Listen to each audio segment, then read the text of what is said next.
அபார கருணா சிந்தும் ஞானதம் சாந்தரூபினம் ஸ்ரீ சந்திரசேகர குரும் பிரணமாமி முதான்வகம் அத்வைதாசவ நண்பர்கள் அனைவருக்கும் என் நமஸ்காரங்கள். இன்னைக்கு நம்மளுடைய சேனலில் பார்க்க போகிறது இன்றைய தினம் புதவார பிரதோஷம். பொதுவாகவே பிரதோஷம் அப்படின்னு சொன்னால் ரொம்பவே சக்தி மிக்க நாள். இந்த நாளில் நாம் செய்கின்ற வழிபாடுகள் நமக்கு அந்த நாள் ஒரு நாள் மட்டும் செய்த பலனை தராது, அதிகப்படியான பலனை தரும்.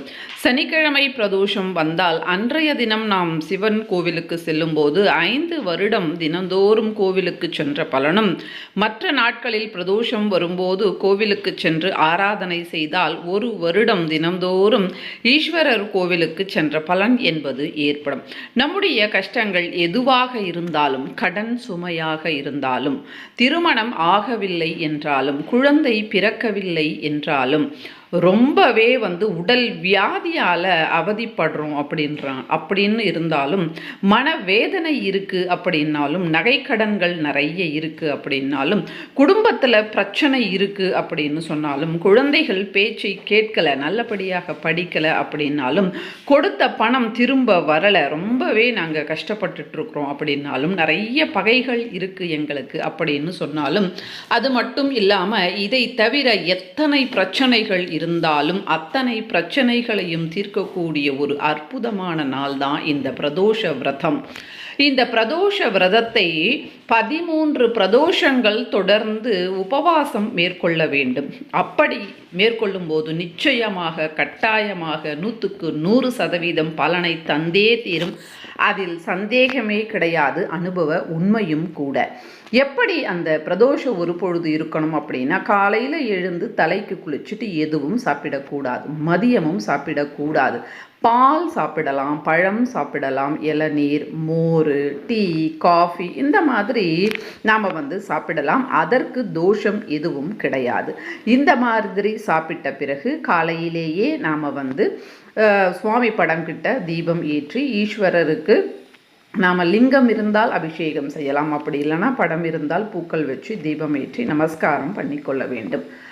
இந்த பிரதோஷம் அப்படின்னு சொல்லும்போது 4:30 மணியிலிருந்து 6 இந்த நேரம் தான். அதனால் அதாவது மாலை நேரத்தில் ஒரு முறை மறுபடியும் குளித்து விட்டு கோவிலுக்கு நாம் செல்ல வேண்டும்.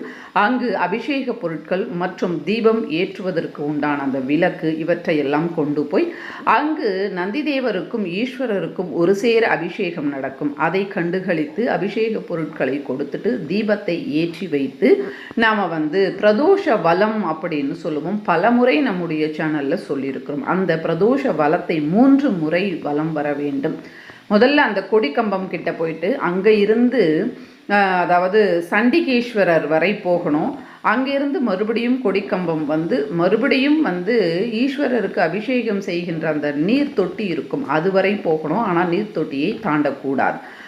அங்கிருந்து மறுபடியும் கொடிக்கம்பம் வரணும். இப்படியாக 3 வலம் நாம் வீட்டிற்கு வந்த பிறகு வீட்டில் விளக்கு ஏற்றி இரவு 8 மணி அதாவது சந்திரோதயம் ஆன பிறகு நாம் சைவ சாப்பாடு, அதாவது டிஃபன் தான் சாப்பிடணும்னு கிடையாது, சாப்பாடை சாப்பிடலாம். வெங்காயம், பூண்டு இவற்றை தவிர்த்து இலையில் சாப்பாடை சாப்பிட வேண்டும்.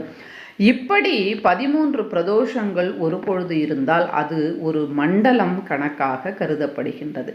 இப்படி பிரதோஷ ஒரு பொழுது இருந்தால் நிச்சயமாக அனைத்து விதமான பிரச்சனைகளுக்கும் தீர்வு வந்தே தீரும், அதில் சந்தேகம் கிடையாது.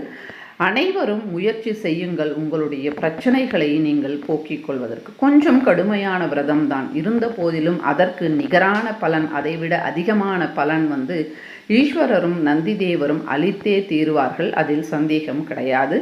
நந்திதேவரினுடைய பாடல்கள், சிவபாடல்கள் அந்த பிரதோஷ வேளையில் பாராயணம் செய்வது அதிகப்படியான பலனை நமக்கு பெற்றுத்தரும். லிங்காஷ்டகம் இந்த மாதிரியான பாராயணங்களை பாராயணம் செய்ய வேண்டும். இப்படி இருந்து பாருங்க, நிச்சயமா உங்களுடைய கவலைகள் எதுவாக இருந்தாலும், கஷ்டங்கள் எதுவாக இருந்தாலும் அவற்றுக்கு ஒரு பதில் கிடைத்தே தீரும். இன்றைய காலகட்டத்தில் அனைவருக்கும் கடன் பிரச்சனை. அந்த கடன் பிரச்சனைக்கு இந்த 13 பிரதோஷங்கள் ஒரு பொழுது இருந்து பாருங்க, அதுக்குள்ளேயே உங்களுடைய கடன்கள் அடையும். ஜாதகத்தில் கிரகநிலை சரியில்லை அப்படின்னா அந்த ஒரு வழி என்பது நிச்சயமாக அந்த 13 பிரதோஷத்திற்கு உள்ளாகவே தெரிந்தே தீரும். நம்ம சேனலை சப்ஸ்கிரைப் பண்ணிக்கோங்க, லைக் பண்ணிக்கோங்க. மற்றும் ஒரு வீடியோவில் சந்திக்கிறேன். நன்றி, வணக்கம். மகாபெரியவா சரணம்.